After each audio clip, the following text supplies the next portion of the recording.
반갑습니다. 오늘은 여러분들과 함께 열왕기하 5장의 책으로 복음의 물줄기를 따라서 라는 제목을 놓고 함께 말씀 상고하고자 합니다. 오늘 본문을 잘 알고 계시죠? 성경에서 아주 인기 있고 또 누구에게나 익숙한 본문입니다. 특별히 주일학교 아이들이 이 말씀을 굉장히 좋아하고 있죠. 어떤 말씀이 기록되었길래 어린아이들이 이렇게 좋아할까요? 일단 아이들에게 친구 또래 같은 어린 소녀 한 명이 나오고 있습니다. 그리고 용맹한 장군도 나오고요. 왕도 나오고 달란트에 대한 이야기도 나옵니다. 우리 아이들 달란트 굉장히 좋아하는 거 아시죠? 네, 그리고 아이들 눈에 보기에는 또 어떤 장면이 그려져 있냐면 요단강에서 몸을 씻는 장면. 마치 어린아이들의 시선에 물놀이와도 같은 그런 말씀들이 기록되어 있죠. 어린아이도 나오고 왕도 나오고 장군도 나오고 달란트도 나오고 물놀이까지 나오고 있습니다.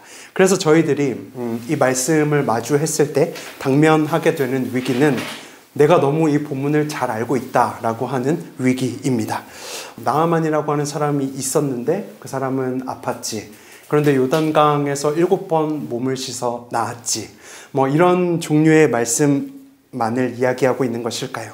오늘은 여러분들과 함께 이 말씀이 마냥 어린아이처럼 쉽게만 대할 말씀은 아닌 것을 함께 묵상하고 싶습니다. 왜냐하면 이 본문 말씀 복판에 흐르는 어떤 종류의 물줄기가 있다는 것을 저희들은 발견할 수 있기 때문에 그렇습니다. 그 물줄기가 무엇인가? 제가 이름을 지었는데요. 바로 복음의 물줄기입니다. 한번 오늘 제목 따라해 볼까요? 복음의 물줄기를 따라서. 복음의 물줄기를 따라서. 네, 이 본문을 관통하고 있는 복음은 나아만 당신이 선지자 앞에 하나님의 말씀 앞에 서기만 하면 당신은 나을 수 있다라고 하는 그 복음이 사실 긴 본문 전체를 관통하고 있습니다. 나아만이 나병에 걸렸죠. 그 소식을 듣고 그 집에 있던 하인, 어린 소녀가 자신이 섬기던, 그러니까 나아만의 사모님이죠. 나아만의 그 아내에게 이야기합니다. 엘리사에게 가면 나을 것 같습니다 라고 그 복음을 전합니다. 그 사모님은 가만히 있지 않고 그것을 남편에게 전했죠. 나아만은 그 이야기를 듣고 아람 왕에게 전합니다. 아람 왕은 그 이야기를 듣고 이스라엘 왕에게 조서를 보냅니다. 이스라엘 왕은 그 이야기를 듣고 옷을 찢으면서 성을 냈죠. 내가 하나님이냐라고 이렇게 분을 내기도 했습니다. 그 왕이 옷을 찢었다라는 이야기를 듣고 이스라엘 전역에 그 소문이 퍼졌고 결국에는 엘리사의 귀까지 그 소식이 듣게 되었습니다. 그래서 엘리사가 나아만을 내 앞에 데리고 오시오라고 이야기하게 된 것입니다. 자, 그러면 이 복음이 흘러가는 물줄기가 혹시 보이십니까? 소녀에게 출발해서 여주인에게, 그리고 나아만에게, 아람 왕에게, 이스라엘 왕에게, 그리고 엘리사에게까지 도달하고 있는 것입니다.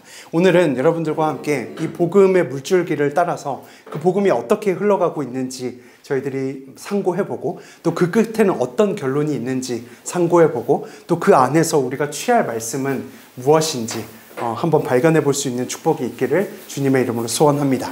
자, 그럼 1절부터 시작하도록 하겠습니다. 1절 말씀 읽겠습니다. 시작. 아람 왕의 군대장과 나아만은 그의 주인 앞에서 구원 준비하자니 이는 여호와께서 전에 그에게 아람을 구원하게 하셨습니다. 그는 큰 용사이냐 나병 환자라. 아멘. 나아만은 아람 왕의 군대 장관이었고 늘상 패배 없이 전쟁 승리를 따오는 아람의 용맹한 2인자였습니다. 아람 왕은 이 나아만을 굉장히 높이 샀던 것 같고 이윽고 그는 크고 존귀한 자라고 성경이 평가하고 있습니다. 그의 주인 앞에서 크고 존귀하게 된 것이 그 나아만을 향한 성경의 평가입니다. 그런데 여기에서 그의 굉장한 결점이 발견되고 있는 것입니다. 왜냐하면 이 나아만은 그저 그의 주인 앞에서만 크고 존귀하기 때문에 그렇습니다. 나아만의 인생에는 코람데오라고 하는 것은 도저히 찾아볼 수가 없었습니다. 그가 용맹한 싸움의 승리를 언제나 거머쥐었지만 그가 올라갈 수 있는 한계치는 딱 세상에서만 크고 존귀해지는 것이었습니다. 세상에서 인정받는 것, 그것은 물론 너무나도 중요한 것이지요. 하지만 성경은 분명 그 끝에 가면 그것은 나병뿐인 것을, 죽음뿐인 것을 이야기해주고 있습니다. 1절의 맨 하단은 무엇이라고 말씀합니까? 그는 큰 용사이나 나병 환자더라 라고 이야기하고 있죠. 이 말씀은 그의 병을 소개한다기보다 저희들의 인생을 요약한 요약본일 수도 있습니다. 저희가 제 아무리 이 세상에서 높아지려 애쓰고 발버둥 쳐도 저희들은 세상에서만 크고 존귀해질 수 있을 뿐입니다. 하지만 하나님 앞에 나아가면 저희들은 다 나병 환자가 되는 것입니다. 믿음이 없고서야 그렇다는 이야기입니다. 오늘 이 나아만에게 가장 필요한 것이 무엇인가? 그것이 바로 복음입니다. 세상 앞에서만 존귀했던 이 나병 걸린 나아만에게 오늘 어린 소녀가 나타나서 그에게 복음의 물꼬를 트이고 있습니다. 그 내용을 한번 확인해 볼 텐데요. 2절과 3절 말씀 함께 읽겠습니다. 시작. 전에 아랍 사람이 이스라엘에서 나와서 이스라엘 안에서 어린 소녀 하나를 찾아보다에 그가 나아만의 아내에게 수동들이 그의 주인에게 이르되 우리 주인이 사마리아에 계신 선지자 앞에 계셨으면 좋겠나이다. 그가 그 나병을 고치리이다. 아멘. 혹시 발견하셨습니까? 아까 1절에는 나아만이 그의 주인 앞에서 크고 존귀한 자라고 이야기했습니다. 그런데 오늘 어린 소녀가 나와서 하는 이야기가 뭐냐면 당신이 세상 앞에 있지 말고 분명히 선지자 앞에 계셨으면 좋겠다라고 이야기하는 것입니다. 그러니까 너의 그 영적 주소를 제발 오늘부터 수정해라 라고 성경이 저희들에게도 오늘 소리를 지르고 있는 것입니다. 너의 위치와 그 소속의 이동을 요청하면서 세상 앞에 있지 말고 하나님의 말씀을 품은 그 선지자 앞에 그 나아만이 있었으면 좋겠노라 라고 이야기하고 있는 것입니다. 여러분은 오늘 말씀 앞에 있습니다. 맞습니까? 네. 하지만 지나간 한 주간을 한번 떠올려 보십시오. 저희들은 사실 코람데오 하지 못했습니다. 나병에 걸린 것처럼 세상에서 발버둥 치다가 오늘 이 지친 몸을 이끌고 이곳에 왔습니다. 하지만 세상 앞에 있다가 여호와 앞에 오신 여러분들을 위해서 오늘 성경의 권위를 가지고 여러분들은 이렇게 진단될 수 있습니다. 한번 따라할까요? 그가 그 나병을 고치리이다. 아멘. 자, 복음의 물꼬라고 하는 것은 누군가를 여호와 앞에 세우는 것에서부터 시작되는 것입니다. 말씀 앞에 그를 세우는 것입니다. 오늘 포로 어린 소녀는 이거 하나만큼은 너무나도 잘했습니다. 그래서 이 아이를 계속해서 격려하고 또 칭찬하면서 이제 이 복음의 물줄기가 그 다음 어떤 방식으로 흘러가고 있는지를 여러분들과 묵상해야만 하는데요. 따라하겠습니다. 첫 번째는 따라하겠습니다. 복음은 집에서 시작됩니다. 네. 자, 어린 소녀가 오늘 외치고 있는 그 선지자 앞으로 나아가라고 하는 그 복음은 어디에서 시작됐냐면 집에서 시작됐다라는 사실입니다. 2절에 보시면 여종 어린 소녀는 별다른 소개가 없고 그냥 전에 떼를 지어 나가서 잡아온 아이다라고 이야기합니다. 곧 전쟁고아였던 거죠. 여기서 떼를 지어 나갔다라고 하는 것은 습격을 표현하는 원어가 사용되었습니다. 습격해서 그 아이를 전쟁 포로로 고아로 데리고 온 것이죠. 그만큼 그 목숨이 언제나 위태롭고 가녀린 소녀였습니다. 하지만 그에게 무슨 발언권이 있겠냐지만 그는 어떻게 했느냐? 바로 가장 측근에 있는 그 나아만의 아내에게 복음을 전달했다라는 사실입니다. 집에서 자기가 할 수 있는 누군가에게부터 하나님의 이야기를 내뱉고 있는 것입니다. 요즘 가정에서는 하나님의 이야기가 사라지고 있습니다. 도무지 일주일 내내 하나님이라고 하는 단어를 가족들 간에 사용하지 않는다고 합니다. 여러분들 가정에서는 한 주에 얼마만큼의 하나님의 그 이름과 그 하나님의 일하심과 하나님의 그 뜻을 찾는 여정이 여러분들의 삶 속에 나오고 있습니까? 성경 인물의 이야기를 나누거나 오늘 내가 만난 하나님을 묵상한다거나 그런 이야기들은 다 어디서부터 출발해야 되냐면 집에서부터 출발할 수 있어야 하는 것입니다. 그 대화 속에서 일하실 하나님, 내 삶 속에서 일하실 그 하나님을 주구장창 기대하면서 복음의 이야기를 꺼내보는 것, 거기서부터 이 나아만도 고침받는 그 복음이 흘러갈 수 있다는 사실을 지금 성경은 기록하고 있는 것입니다. 복음 전도는 굉장히 짜임새 있는 교리나 말주변으로 되는 것이 아니라 집에서부터 시작하는 그 사소한 하나님의 이야기가 엄청난 역사를 이끌어 올 수 있습니다. 집에서도 꺼내기 힘든 그 이야기가 밖에 있는 저 누군가에게 효력이 있을 수 있을까요? 아마 없을 것입니다. 오늘 소녀는 기특하게도 집에서부터 그 옆에 있던 그 옆 사람에게, 그의 이웃에게, 친구에게, 그 나아만에게 다 그 복음을 전했습니다. 그리고 그 복음은 결코 작지 않았고 그 복음이 선지자 엘리사에게까지 도달하는 그 여정을 저희들은 확인하게 되는 것입니다. 그리고 마침내 누구까지 읽고 있습니까? 이 성경 본문 말씀의 마지막 독자인 지금 바로 여러분들까지도 이 말씀을 읽고 있는 거 아니겠습니까? 만약 이 어린 소녀가 그 집에서 이야기하지 않았다면 지금 우리도 사실 이런 본문을 마주할 수 없게 되는 것입니다. 그러므로 집에서부터 시작한 그 복음은 엄청난 파급력이 있다는 것입니다. 오늘 저희가 불렀던 그 찬양처럼 때를 얻든지 못 얻든지 복음은 전해져야만 하는 것입니다. 우리들이 1등을 할 때에도, 꼴찌를 할 때에도, 우리가 나아만처럼 큰 자일 때라도, 아니면 이 어린 소녀처럼 포로일지라도 복음은 바로 집에서부터 시작되어야 하는 것입니다.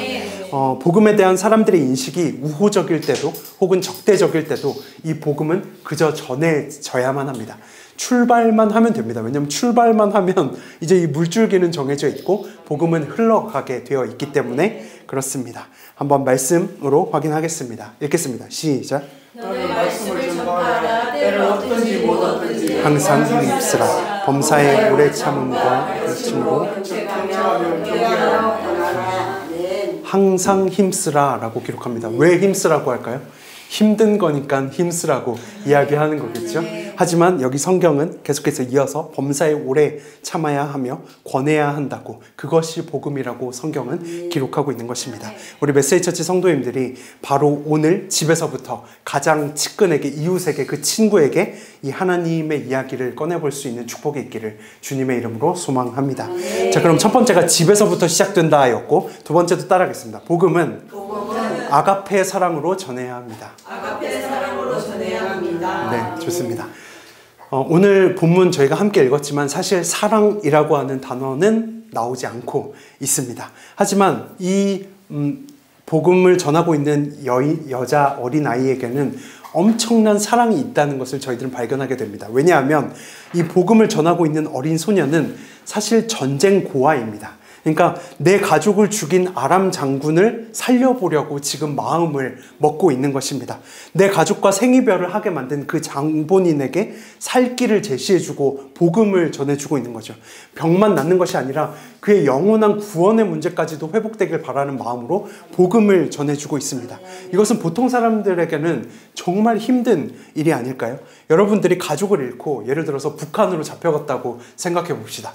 김정은이 어느 날 갑자기 아프다고 하면 여러분들이 진심으로 복음을 다해서 그가 살 길을 제시해 줄 수 있겠습니까? 그것은 그의 심장에 아가페 사랑이 없고서야 힘든 일입니다. 하지만 오늘 이 소녀는 이미 나아만 장군을 용서해버렸고 진심으로 그가 낫기 위해서 복음을 전하고 있다는 사실입니다. 오늘 본문에 사랑이라고 하는 단어는 나오지 않았지만 이 소녀가 이 3절의 고백을 하기까지, 이 3절의 권면을 하기까지 그 뒤안길에서 엄청난 사랑의 씨름을 했다는 것을 저희들은 발견할 수 있게 되는 것입니다. 분명한 엄청난 아가페 사랑의 하나님의 사랑이 그 복음의 물줄기 가운데 첨가되어 있는 것입니다. 적용하면서 여러분 주변에도 이런 원수 같은 사람이 있습니까? 네. 도저히 그 사람만큼은 이 복음이 닿아선 안 된다. 그런 사람이 있습니까? 성경에 있었습니다. 성경에서 요나서에서는 치가 떨리도록 싫었던 게 니느웨 사람들이었습니다. 그래서 막 그 반대편으로 도망가죠. 복음을 네가 전해야만 한다고 했는데 도망가다가 잡혀서 물고기에 넣었다가 뺐다가 뭐 하나님께 엄청난 연단을 받지 않습니까? 그럼에도 불구하고 요나는 결국 전하게 됩니다. 니느웨는 어떤 땅이었는지 아십니까? 포악한 자들이 살고 있었고 그 땅의 크기가 사흘길을 걸어야만 둘러볼 수 있을 만큼 큰 성읍이라고 성경은 기록하고 있습니다. 그런데 요나가 이제 복음을 전하라고 하니까 순종을 해야 되잖아요. 그런데 이 요나가 어떻게 복음을 전하냐면 딱 하룻길만 복음을 전해요. 그러니까 사흘길을 다 둘러야 니느웨 땅을 둘러볼 수 있는 땅덩어리인데 딱 하루만 복음을 전합니다. 얼마나 싫었으면 그랬을까요? 하지만 소극적으로 전한 그 복음도 사실 효력은 있었습니다. 왜냐하면 그 큰 성읍 니느웨가 바로 하나님 앞에 있었기 때문에 그렇습니다. 말씀으로 한번 확인해 볼 텐데요. 그 니느웨 성이 어디 앞에 있었는지, 그 악한 땅도 하나님 앞에 있었음을 저희들은 확인할 수 있는데 함께 읽겠습니다. 시작.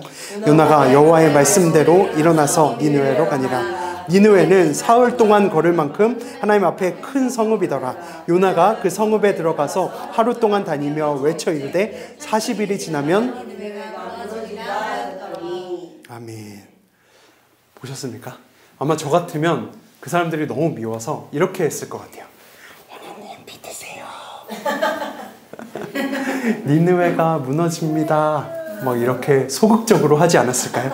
하지만 아무리 그 사흘길을 둘러봐야만 할 만큼 큰 성읍도 하루길만 전했지만 그 복음은 전달되고야 말았습니다. 그리고 니느웨 사람들은 갑자기 굵은 베옷을 입고 금식하기 시작했습니다. 왜 그랬을까요? 그 악한 땅도 바로 하나님 앞에 있었기 때문에 그렇습니다.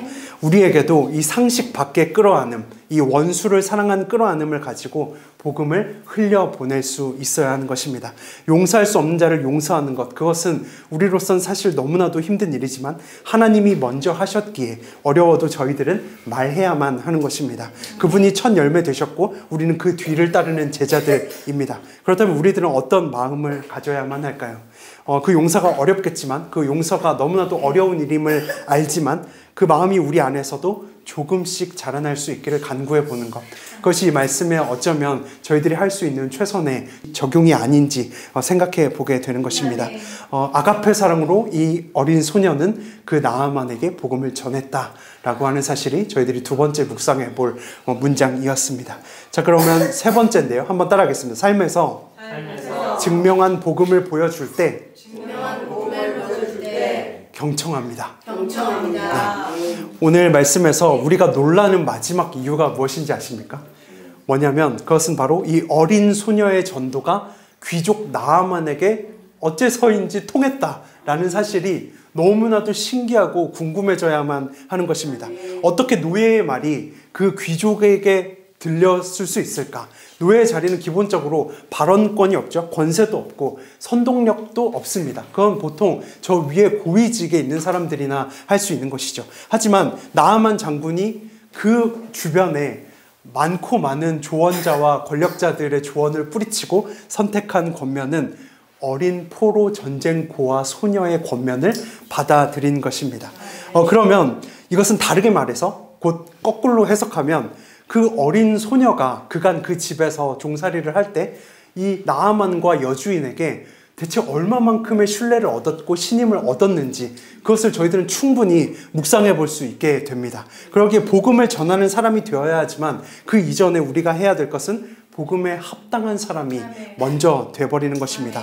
지금 이 시대가 노방전도를 굉장히 경멸하는 시대가 왔다고 합니다.